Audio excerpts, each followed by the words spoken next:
Big pass நிகழ்ச்சியில் ஓவியா எந்த அளவுக்கு புகழ் பெற்றாரோ அதே அளவுக்கு ஆரவுடனான ரொமான்ஸ் காட்சிகளும் மிக பிரபலங்க.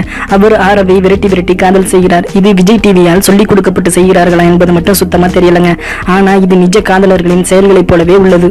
நேற்று கூட ஆரவை பார்த்து ஓவியா காதல் வராதா, என் மேல் காதல் வராதா என்று பார்த்து பாடினார். மேலும் ஆரவை திருமணம் செய்து கொள்கிறீர்களா என்று கேட்டதற்கு கூட அதற்கு ஆரவு தான் பதில் சொல்ல வேண்டும் என்று வெட்கத்தோடைய பதில் சொல்லியிருப்பாங்க. மேலும் ஓவியா ஆரவு காதலுக்கு சக போட்டியாளர்கள் ஆதரவு தெரிவித்து வரும் இந்த நிலையில சினேகன் கூறும்போதும் கூட ஓவியாவை நீ திருமணம் செய்தால் உனக்கு உண்மையாக இருப்பாள் என்று கூறுகிறார். அதே போல சக்தி கூட ஓவியா பார்ப்பதற்குத்தான் ஒரு மாதிரியாக இருப்பார், காதல் என்று வந்தால் உண்மையாக இருப்பார் என்றெல்லாம் கூறுகிறார். திரையில் மட்டுமே ஓவியாவை எதிரியாக பார்ப்பவர்கள் நிஜத்தில் ஓவியாவை நேசிக்கின்றனர் என்பது மட்டுமே உண்மைங்க. இந்த நிலையில் ஓவியா ஆரவு காதல் மட்டுமே நாளுக்கு நாள் வலுவடைந்து வருவதாகவே தெரிகிறது. இந்த காதல் விரைவில் திருமணத்தில் முடிந்தாலும் ஆச்சரியப்படுவதற்கில்லை. அப்படி நடக்க வாய்ப்பிருந்தால் அதனை பிக் பாஸ் போட்டியாளர்களை நடத்தி வைப்பார்கள் என கூறப்படுகிறது. ஓவியா ஆரவு காதல் உண்மையானதா, இவங்க காதல் பத்தி நீங்க என்ன நினைக்கிறீங்கிறத கமெண்ட் பாக்ஸ்ல போயிட்டு கமெண்ட் பண்ணுங்க. நான் உங்களை அடுத்த வீடியோல சந்திக்கிறேன். தேங்க்ஸ் ஃபார் வாட்சிங்.